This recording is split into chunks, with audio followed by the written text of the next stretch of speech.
Sveiki visi! Šiandien jums skaitysiu Pipa Kurnik pasaką Didysis šaltis.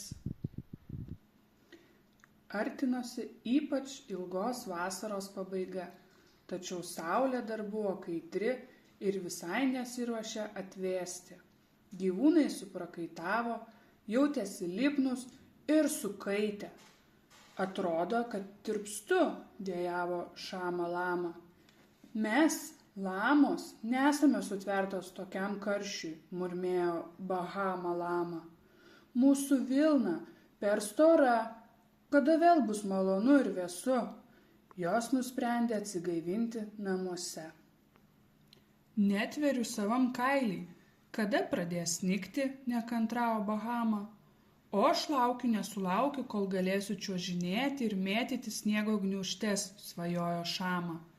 Žibančios lempučių girliandos ir karštas šokoladas, įsivaizdavo Bahama, o visų geriausia – megztinių vakarėlis. Visi gyvūnai mėgo megztinių vakarėlį. Tai buvo pati smagiausia metų naktis. Ir visi žinojo, kad močiutės barsukės parduotuvė yra geriausia vieta įsigyti jaukų megztinį. Tačiau šiais metais ėmė atrodyti, kad žiema niekada neateis, vadinasi, nebus ir vakarėlių. Bet tada karščiausios žinios, ateina didysis šaltis, metas šiltai apsirengti. Šama ir Bahama pašoko iš džiaugsmo.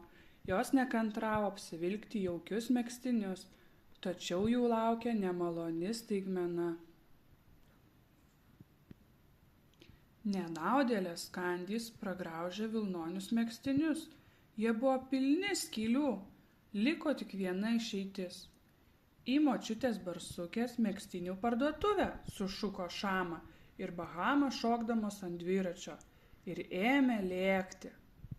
Bet visi buvo sugalvoję tą patį.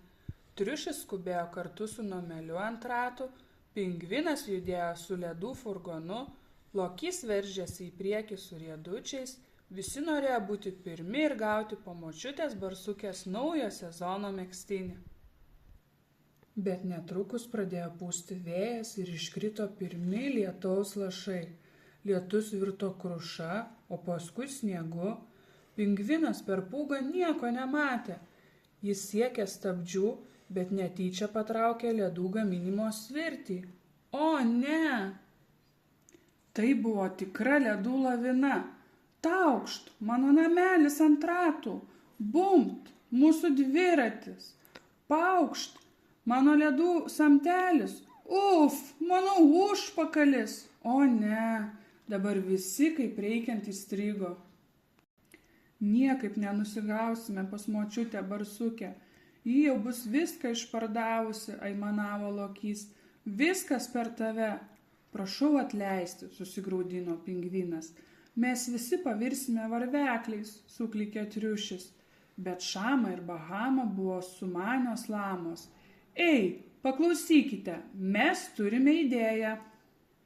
Galime sukonstruoti ką nors iš šių sulūžusių daiktų ir suspėti į močiutės barsukės parduotuvę. Neleisiu naudoti savo ledų samtelio, tarė pingvinas. Ne už ką neatiduosiu savo ratų, išrėžė triušis.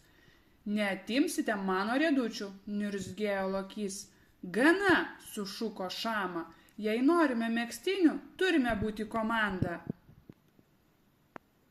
Ir taip po truputį, su viena kita klaidele ir keliais ginčais, valio!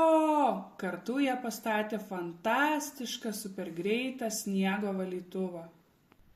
Vienas nedidelis pūstelėjimas ir sniegomobilis lėkė nuo kalvos močiutės barsukės parduotuvės link.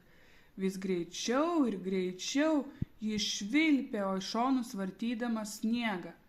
Bet, o ne, atrodo, kad jiems nepavyks prasibrauti pro eilę.